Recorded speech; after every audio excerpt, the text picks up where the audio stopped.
एक समय की बात है। एक राजा था जिसकी 7 रानियां थीं, लेकिन कोई संतान नहीं थी। इस कारण वह बहुत चिंतित रहता था, खासकर जब वह सोचता कि उसके बाद उसके साम्राज्य का क्या होगा। एक दिन एक गरीब फकीर दरबार में आया और बोला, राजा, तुम्हारी प्रार्थना सुनी गई है। जल्द ही तुम्हारी एक रानी पुत्र रत्न को जन्म देगी।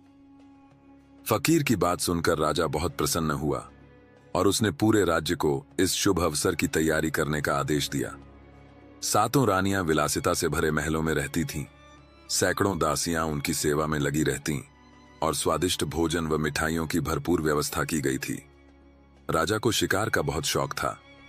एक दिन शिकार पर जाने से पहले रानियों ने संदेश भेजा, स्वामी, आप कहीं भी शिकार के लिए जाइए, लेकिन उत्तर दिशा में मत जाना। हमने बुरा स्वप्न देखा है और हमें भय है कि वहां कुछ अनहोनी हो सकती है। राजा ने रानियों की बात मान ली और उत्तर दिशा में न जाने का वादा किया। उसने दक्षिण दिशा में शिकार की कोशिश की, लेकिन दुर्भाग्य से उसे वहां कुछ न मिला। यही हाल पूर्व और पश्चिम दिशा में भी हुआ। राजा, जो एक निपुण शिकारी था, ने ठान लिया कि वह खाली हाथ महल नहीं लौटेगा। अपनी रानियों से किए गए वादे को भूलकर वह उत्तर दिशा में शिकार के लिए निकल पड़ा। पहले तो उसे वहां भी सफलता नहीं मिली, लेकिन तभी उसकी नजर एक अद्भुत सफेद और सुनहरे रंग की हिरनी पर पड़ी, जिसके सींग चांदी की तरह चमक रहे थे। राजा ने तुरंत अपने सैनिकों को आदेश दिया कि जंगल को चारों ओर से घेर लिया जाए।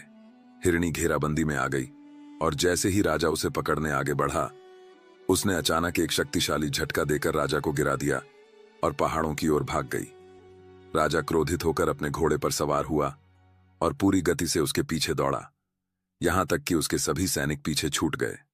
जल्द ही राजा एक संकरी घाटी में जा पहुंचा, जहां से निकलने का कोई रास्ता नहीं था। वहां एक टूटी फूटी झोपड़ी दिखी। लंबी यात्रा से थके राजा ने अंदर झांका और पानी मांगा। झोपड़ी में बैठी एक वृद्धा ने अपनी सुंदर पुत्री को पानी लाने के लिए बुलाया। वह युवती असाधारण रूप से आकर्षक थी, सुनहरे बालों और गोरी चमकती त्वचा वाली।